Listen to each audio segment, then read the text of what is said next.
நமஸ்காரம். பஞ்ச சம்ஸ்காரம் அப்படின்னா என்ன என்று விளக்குவதற்கு கோரியிருந்தனர்.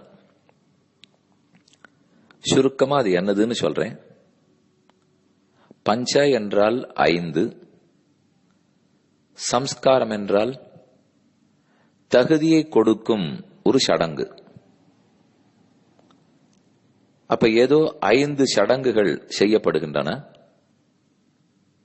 அது நமக்கு ஒரு தகுதியை கொடுக்கிறது. இது வேத காலத்திலிருந்தே பாஞ்சராத்திர ஆகமம், இதிகாச புராணங்கள் ஆகியவற்றில் சொல்லப்பட்டு வந்துள்ள ஒரு சடங்கு. ஒரு ஆணுக்கும் பெண்ணுக்கும் கல்யாணம் நடக்கிறது. கல்யாணம் நடந்துவிட்டது என்பதற்கு அடையாளமாக பெண் சிலவற்றை அணிகிறாள், ஆண் சிலவற்றை அணிகிறான். வேஷ்டி மாறுகிறது, பூணூல் மாறுகிறது. இவை ஆணுக்கு. கழுத்தில் மாங்கல்யம், மெட்டி, புடவை உடுத்துதலில் மாறுதல், இதெல்லாம் பெண்ணுக்கு. இப்ப கல்யாணம் ஆகிவிட்டதுங்கிறதை தெரிவிக்க இந்த மாறுதல்கள் செய்யப்படுகின்றன. இந்த அடையாளங்கள் தரிக்கப்படுகின்றன. அதே போல ஸ்ரீமன் நாராயணன் பகவான், அவனை அடைவதற்காக நான் விருப்பப்படுகிறேன், மோட்சமடைய ஆசைப்படுகிறேன், நான் அவருடைய பக்தன் என்றால் அதற்கொரு அடையாளம் தேவை. பெருமானோடே தொடர்பு ஏற்பட்டது, இனி அவர்தான் அடியனுக்கு பதி, அவரை அடைவதுதான் ஒரு குறிக்கோள் என்று ஒருத்தன் இருந்தால் அவனை முமுக்ஷு என்று சொல்லுவர். மோட்சத்தை அடைய விருப்பப்படுபவன். ஆனால் அவனுக்கு வழி தெரியவில்லை, எப்படி அடைவதுன்னு புரியவில்லை. அதற்காக ஒரு ஆச்சாரியனை அணுகுகிறான். ஸ்ரீவைஷ்ணவ சம்பிரதாயத்தில் ராமானுஜர் பிரதான ஆச்சாரியர். சுமார் 1000 ஆண்டுகளுக்கு முன்னே வாழ்ந்தவர். அவரோடு நாம் தொடர்பு ஏற்படுத்திக் கொண்டால் அவர் நம் விஷயத்தை பெருமானிடத்தில் எடுத்து கூறி முக்தி பெற்றுக் கொடுக்கிறார். இது அரங்கநாதனே ராமானுஜருக்கு கொடுத்திருக்கும் ஒரு சிறப்பு, ஒரு உரிமை. அதனால் இந்த பஞ்சசம்ஸ்காரத்தின் மூலம் நாம் அனைவரும் ராமானுஜருடைய தொடர்பு பெறலாம். அதனால் அவருடைய சிபாரிசின் பேரில் முக்தியை பெறலாம். ராமானுஜர் தன் காலத்திலேயே 74 சிம்ஹாசனாதிபதிகளை, ஆச்சாரியர்களை ஏற்படுத்தினார். அவர்களுடைய வம்சத்தில் வந்தவர்கள் இன்றும் பலர் எழுந்துருளி இருக்கின்றனர். நாம் அவர்களிடத்தில் இந்த பஞ்சசம்ஸ்காரம்ங்கிற சடங்கை செய்து கொள்ளலாம். அப்போது என்ன செய்யப்படும்? சங்க சக்கர முத்திரை நம்முடைய மேல் கையில் ஒத்தப்படும், அதாவது தோளுக்கு கீழே ஒத்தப்படும். அதை சற்றே நெருப்பில் வாட்டி வலது தோளில் சக்கர முத்திரையும் இடது தோளில் சங்க முத்திரையும் வைக்கப்படும். இதை ஆச்சாரியன்தான் செய்கிறார். இதுதான் முதல் சம்ஸ்காரம். பெருமானுடைய கையில் பிடித்திருக்கும் சுதர்சன சக்கரம், சங்கத்தை நம் கையில் ஒத்திக்கொண்டால் அவரையே பதியாக ஏற்றுக்கொள்ளுகிறோம் என்று பொருள். இரண்டாவது சம்ஸ்காரம் 12 திருமண் காப்பு இட்டுக் கொள்வது. ஊர்த புன்றம், துவாதச ஊர்த புன்றம்னு சொல்லுவார்கள். நம்முடைய உடலில் 12 இடங்களில் பெருமானுடைய திருவடியை தரிக்கிறோம். பிராட்டியை ஸ்ரீசூர்ண ரூபத்தில் தரிக்கிறோம். இது இரண்டாவது சடங்கு. ஆச்சாரியனே இட்டு விடுவார். மூன்றாவது, நமக்கு என்னென்ன பெயர் இருந்தாலும் இனிமேல் இந்த பஞ்சசம்ஸ்காரம் ஆன நாள் முதல் ஒரு தாஸ்ய நாமம் கிடைக்கும். அடியேன் ராமானுஜ தாசன், அடியேன் ராமானுஜருக்கு தாசன் என்கிற பெயர் கிட்டும்.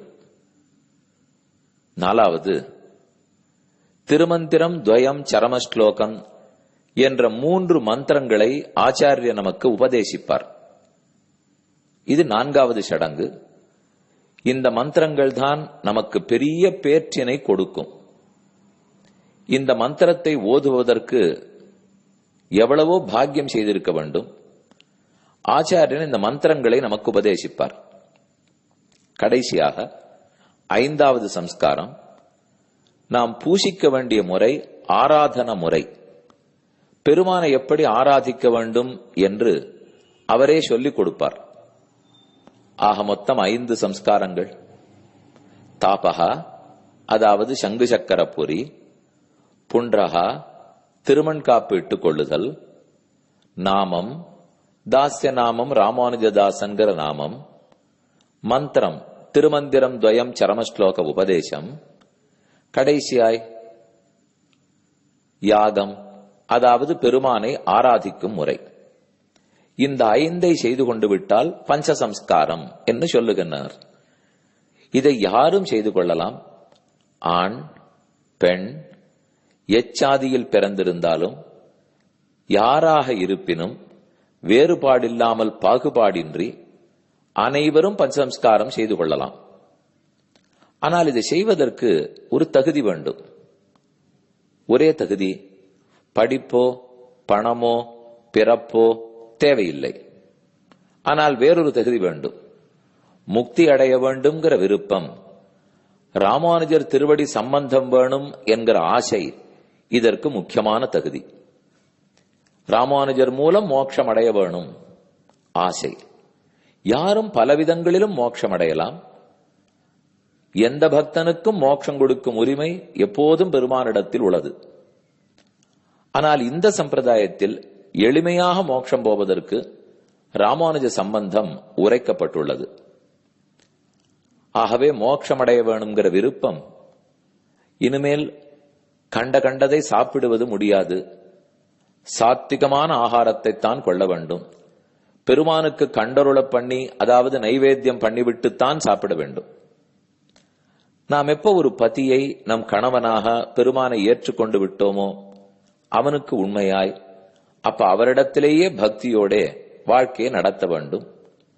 பொருளாசை, மண்ணாசை, பொன்னாசை இவற்றை நன்கு விடுத்து, முதலில் குறைத்து கொண்டு பின்னால் விடுத்து மோட்சத்துக்கு போவதற்கு தயார்படுத்திக் கொள்ள வேண்டும்.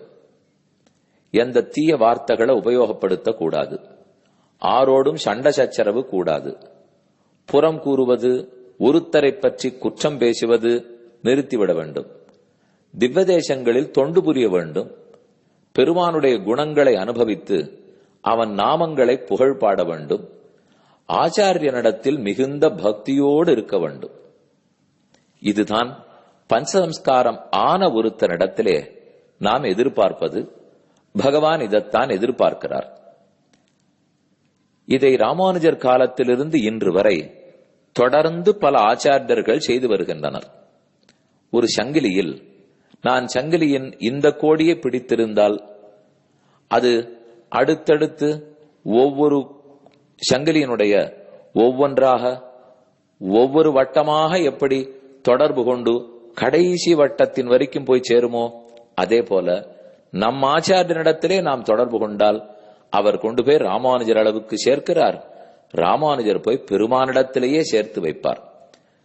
ராமானுஜருடைய 1000 அடுத்து 2017ஆம் ஆண்டு வருகிறபடியால் லட்சக்கணக்கானோர் பஞ்சசம்ஸ்காரம் பண்ண விருப்பப்பட்டு கொண்டிருக்கின்றனர். அதன் பெருமையை தெரிந்து கொண்டனர்.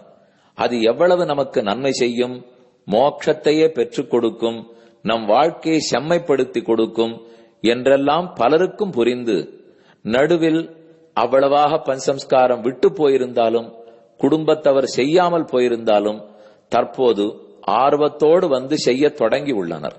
ஆகவே அனைவரும் நன்கு யோசித்து ராமானுஜ சம்பந்தம் பெற்று பெருமானுடைய சம்பந்தத்தை ஏற்படுத்திக் கொண்டு முக்தியே பெறுவதற்கு இது சிறந்த மார்க்கம். அதன்படிக்கு ராமானுஜர் சொன்னபடிக்கு வாழ்ந்தோமானால் இதே பிறவியில் தாராளமாக மோட்சம் பெறலாம். இது பஞ்ச சம்ஸ்காரத்தின் சீர்மை. ஆடியோ பிராட்காஸ்டை உங்களுக்காக வழங்குபவர் ஸ்ரீ ஸ்ரீ வேலுக்குடி கிருஷ்ணன் சுவாமி. இந்த ஆடியோ பிராட்காஸ்டை தினமும் உங்கள் மொபைலில் பெற முதலில் 9443219021 என்ற எண்ணை உங்கள் மொபைலில் சேவ் செய்யவும். பிறகு இந்த எண்ணிற்கு ஒரு வாட்ஸ்அப் மெசேஜ் அனுப்பவும். தினந்தோறும் இந்த ஆடியோ பிராட்காஸ்டை கேட்டு மகிழவும்.